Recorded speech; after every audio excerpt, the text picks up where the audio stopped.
So the Indiana Pacers have done it again. They are returning to the Eastern Conference Finals for the second consecutive season after knocking out the top-seeded 64-win Cleveland Cavaliers in the second round. And there were plenty of times during this playoff run, hell, even when they were up 2-0 on Cleveland, where a lot of people weren't fully willing to accept them as championship contenders. I think they're in the club now. I'm just shocked. Like, this is insane. So many playoff risers, Tyrese Haliburton dominating. They're legit contenders.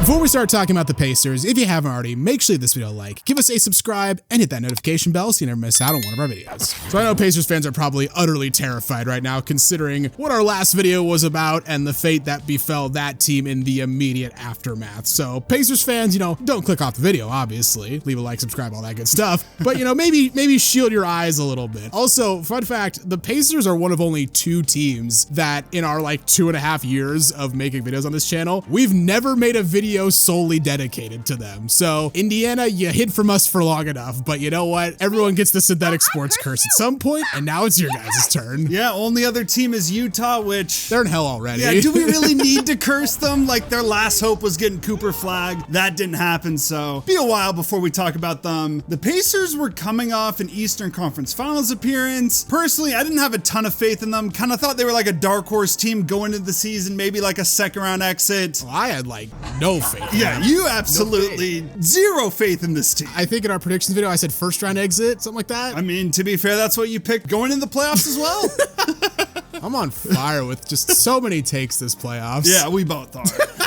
Yeah, I mean, they were the 6th seed last year, and they did make the conference finals, and I don't want to say they got lucky, but stuff definitely broke their way. Giannis doesn't play the first round. The Knicks were more or less falling apart by the end of that series. Josh Hart, Randall, Mitchell Robinson, OG, and even Jalen Brunson all suffered from injuries. And finally, when they matched up against Boston, they played Boston tough, but they still got swept. So coming into the season, they didn't make any big moves. They did re-sign some guys. I was like, okay, they're going to get a full training camp and a full year with Pascal Siakam. I feel like they'd be a little bit better in the regular season, but ultimately would probably just go out in the first round. Yeah, and early in the season, it really wasn't a good start. I mean, your take was looking pretty accurate, 9-14 to start the season. But once the new calendar year hits, this team was incredible. The 4th best record in the year 2025. And we got to get the mention in somewhere. Clinched the playoffs on April 1st after the Blazers beat the Hawks. And they win the playoffs as the 4th seed, a rematch against the Bucks. This time, healthy Giannis, obviously Dame still doing with the blood clots.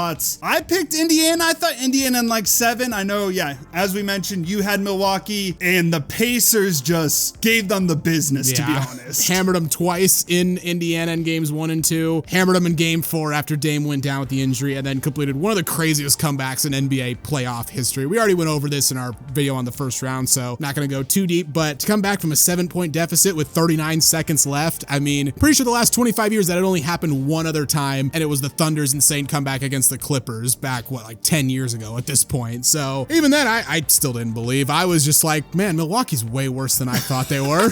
I mean, they played insane in that series, though, to give them credit. I kind of thought, still dark horse contenders. I still obviously like the Celtics better. I thought the Cavs were still the better team, and then maybe even the Knicks. But I mean, they just, again, worked the Cavs just like they did the Bucks. They go on the road, they win game 1. It was tough to tell after that game to make a harsh judgment. I thought it was a fluke. Yeah, I mean, Garland was out. I thought, Cavs still probably win the series 6 and 7, but then game 2, again, just another insane comeback. Yeah, I mean, Cavs are up by 14 heading into the 4th, and despite, a valiant effort by the Pacers, the Cavs still had a 7-point lead with less than a minute to go, and Indiana did the exact same thing that they did to Milwaukee in game 5. Came all the way back, won the game after Tyrese Haliburton missed a free throw, got his own board, and then hit a game-winning 3-pointer. Just unbelievable, and I still didn't believe in them. I call it anchoring bias, call it stubbornness, call it buying into the Tyrese Haliburton hate, call it just being a pissy bitch because they were beating the out of my Eastern Conference champ pick. I wasn't like fully bought in. I was more mad at Cleveland. I was like, why are y'all around like this? What are you doing? And so like when game 3 happened and the Cavs dominated, Mitchell went for 43, I was like, all right, this is what I expected. I fully expected them to win game 4, 5, and 6, kind of like what you thought the Celtics would do to the Knicks. Game 4 was a bit of a reality check for me. I mean, game 4, I think they said, I didn't fact check this before the video, the biggest halftime deficit in playoff history. Ugh. 41 points? Yeah, I had never seen a beatdown that bad, to be honest. I had to turn the game off. I'm just like, this shit is over. I gotta focus on editing. Then you get the notification, the news that Donovan Mitchell injures his ankle at halftime. So obviously that game was over. Well, the funniest thing from that game I saw on Twitter was someone posted, I think it was a notification from the Real app. It was like, oh yeah, Garland heating up 8 straight points to the Cavs. Cavs trail 68 to 102. Yep. Chris Paul, you can rest now. Yeah, exactly. We got the new meme. You are off the hook for the rest of time. But what really did it for me with the Pacers, it was game 5. Now, the Pacers could have easily just lost this game, gotten themselves fully ready for game 6, won the series in 6, and then advanced to the conference finals. Honestly, if they did that or won the series in 7, I'm still not sure I would have believed. Like, that's what happens most of the time in a series where a team goes up 3-1, right? I would have felt like, they got the Cavs early when the Cavs were kind of shitting themselves, and by the time the Cavs finally got their act together, they had dug themselves too much of a hole to get out of. That's probably the excuse I would have been making to myself. And honestly, like earlier in this game, kind of felt like that was the way it was headed. Cleveland led by 19 early on, seemed like they were on their way to an easy win, but the Pacers, they go on a huge run to end the half. They tighten up the defense. They start just raining in threes. I think it was like 7 of their last 9 made field goals in the first half were 3-pointers. They kill the Cavs in the third, outscore them by 13, take a 9-point lead into the fourth, and then every single time in the fourth quarter, when it felt like Cleveland might have a chance, the Pacers just made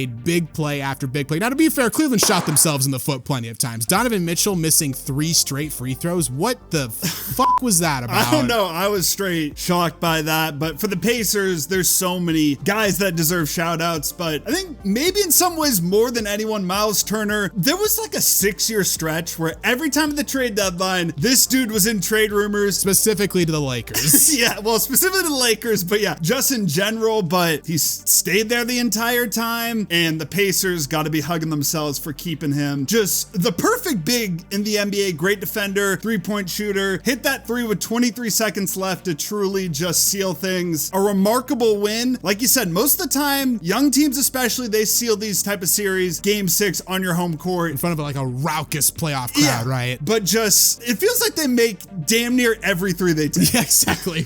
And like, they didn't get lucky beating Cleveland. They straight up outplayed Cleveland in every game except for game 3. Like, they took it to the team that won 64 games in the Eastern Conference, best record in the conference. They straight up beat them. It was no fluke whatsoever. And like, at this point, I'm a changed man. Like, it took a lot. It took them doing a whole lot to convince me, but like, this team is absolutely a championship contender. And I would be saying that regardless of what's happened to the Boston Celtics. Like, if Boston was still fully healthy, if they were tied 2-2 with the Knicks right now, I would still feel the same way because of what Indiana did to the Cavaliers. But considering Tatum's now done for the Celtics, it just makes the path to the finals for the Pacers a lot clearer. And look, we're gonna do something that's a little bit dangerous. Knicks fans, maybe plug your ears for this. We're gonna assume the Knicks beat Boston. Okay? This might be like a little like mini curse over for the Knicks, but they've got 3 chances to do it, one of which would be on their home floor. The Celtics don't have their best player. Surely we are not this strong. We can't do this to the Knicks. We guarantee you. That's what I'll say.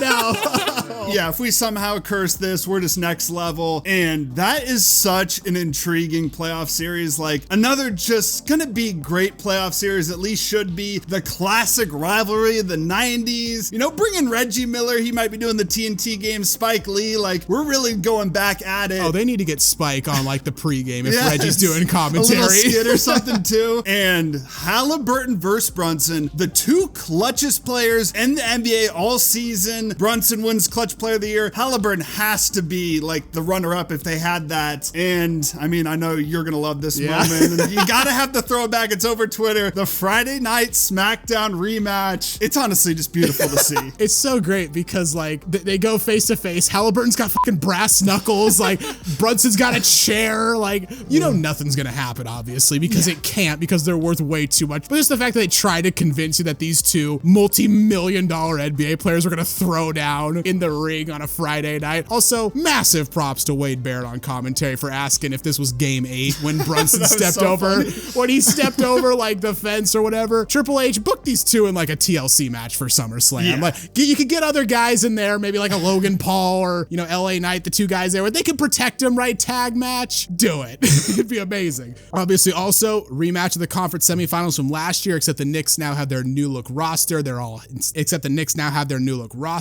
healthy. And like superlatives aside, just straight up roster wise, really interesting matchup because the Knicks, they have the bigger stars. You know, they got Brunson, they got Towns, Bridges, they made the big trades in the offseason. But the Pacers, they go a lot deeper than the Knicks do. And according to the advanced stats, like the Pacers have been the better team in the playoffs. And it's not like a lack of competition or anything. Like they've played just as tough teams as the Knicks have, and they've been much better in the playoffs. I do like how the Pacers aren't overly reliant on one score. Like they've got 5 guys that average over 14 points a game. And even like Mather and TJ McConnell, Obi Toppin, they're all averaging more than 9. The Knicks are also very balanced, but they do rely on Brunson quite a lot. He gives them 30 a night. And this has always been like a concern for the Knicks. It's like, what happens if one guy in that starting 5, forget going out with injury, what if like Brunson picks up 3 fouls in like a first half or something and he has to sit out? Like where do they go from there? You know, I feel like something like that could affect the Knicks a lot more than the Pacers because the Pacers have got that depth. And honestly, like you want to talk about some playoff risers, Andrew Nembhard and Aaron Nesmith. Holy shit.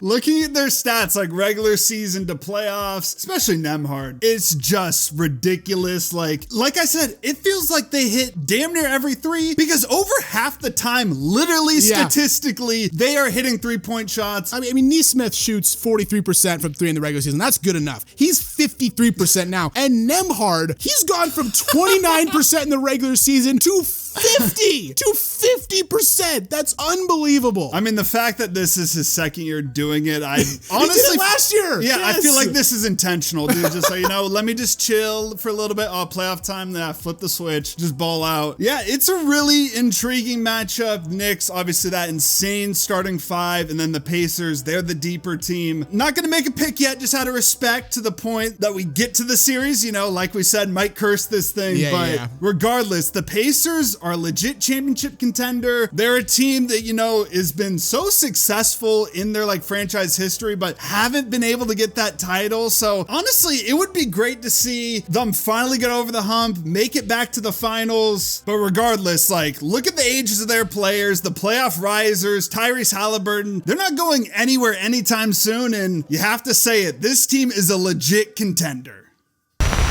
That's the video, guys. What do you think of the Indiana Pacers so far this playoffs? I'd love to hear what to say in the comments down below. If you enjoyed the video, consider leaving it a like, as it really does help us out. And while you're here, why not check out some of our other videos as well? And don't forget to subscribe to Synthetic Sports.